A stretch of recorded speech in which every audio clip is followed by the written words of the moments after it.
To get something. To get somewhere. To get someone. Placeholder name. Name subject to change.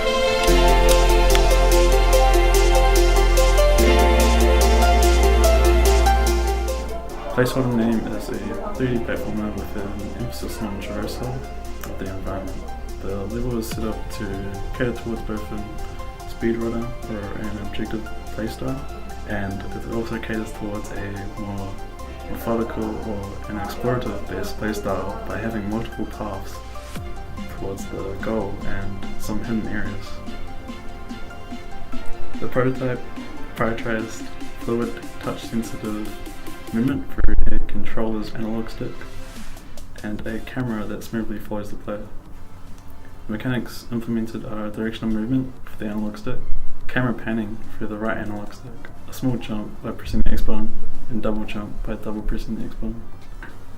3D platformers are pretty done and dusted before you can enter the game, so thinking of ways to make it more novel was quite hard. Basically trying to figure out how can we make the 3D platformer more novel, and there was a few ways that we thought of doing that, and that was traversal through the environment, so making the movement more fun, and we did that through basically jump pads, so we can jump through the map faster, and another way is some collectibles that will speed you up.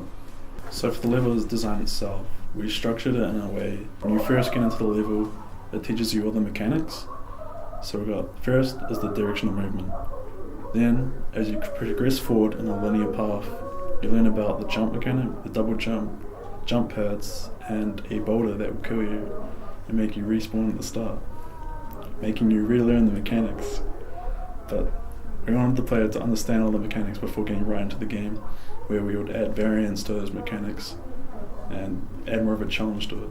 Most of our development process was looking at the character controller of our character and basically tinkering and polishing the movement. Since our game is based around movement and speed, there was a lot of tinkering that needed to be done and tweaking for getting it to like a really nice point. Currently it's in a nice point, but we want to juice it up a bit more in the future. For the style of the game, we're going for a low poly style. In future development, if the game goes through to further development, it will be more of a stylized low poly style. As we felt like the game was in a good spot, we started character design. Our game is quite polished with its mechanics, and the game has been juiced enough to be quite addictive and fun to play. Coming into this project, the hardest part to implement was the movement, as we wanted the movement to be fluid in terms of the jumping and running and sorting out all the speed and gravity. So I feel that in the end that we were able to achieve something that's a good character controller. When we pitched our idea, we were told that 3D platformers don't really perform too well, but we wanted to break that mold.